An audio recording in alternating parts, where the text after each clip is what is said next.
And then roll up onto the knees. You're still holding your 2 poles here, but you're gonna walk your hands up just about a foot on the fabric. Pull your elbows forward and down.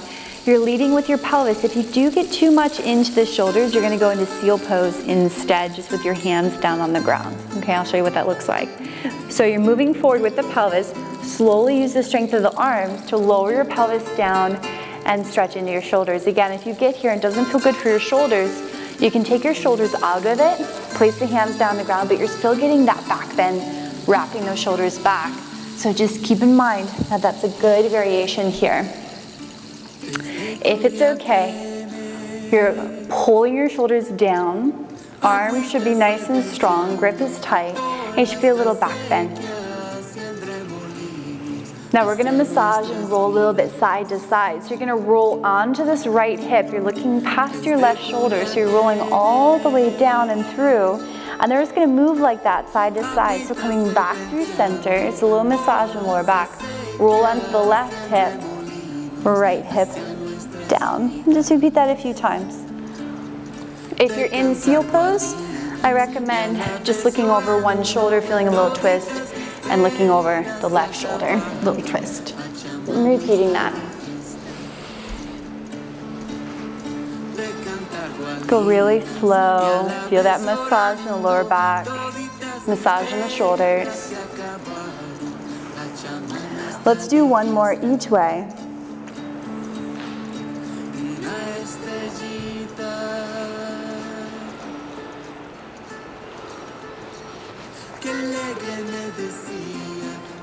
And then you can come back through center, back through that starting position. Take one hand down towards the ground, other hand down towards the ground. Walk the hands as far back as you can. Press out of shoulders. Inhale, look up. Exhale, lower your body down. Press up to a tabletop position and make your way towards the front of the mat. You're gonna look over your right shoulder, catch your right ankle into the fabric. Extend the right leg.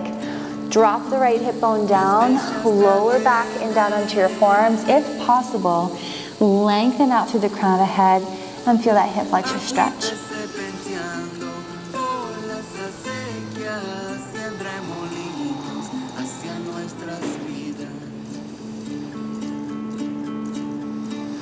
Make sure you're not collapsing in those shoulders. Keep some structure here in the shoulders.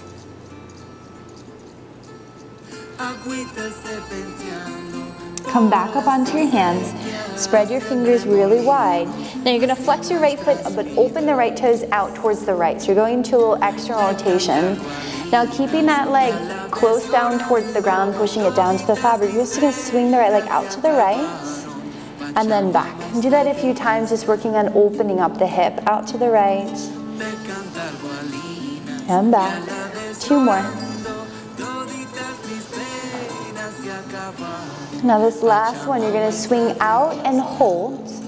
You can either stay here, kicking out through the heel, or take the peace fingers of the right hand, grab a hold of the big toe, pull the toe forward as you wrap your right shoulder blade back.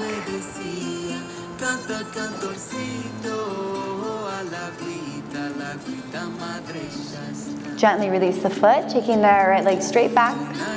Internally rotating that right hip. Now keep your right foot flexed, but this time pull the knee down. Press back, come onto the fingertips, walk the hands back. You're wrapping your shoulders back, opening up your chest. Feeling a stretch here through the hip flexors of that right side into that right hip.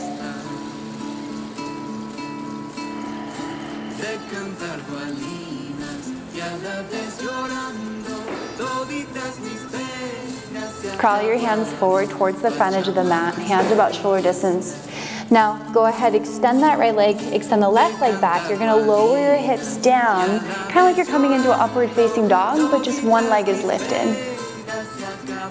Lower the left knee down, lower the chest down, right leg down, press your sit bones back towards your heels.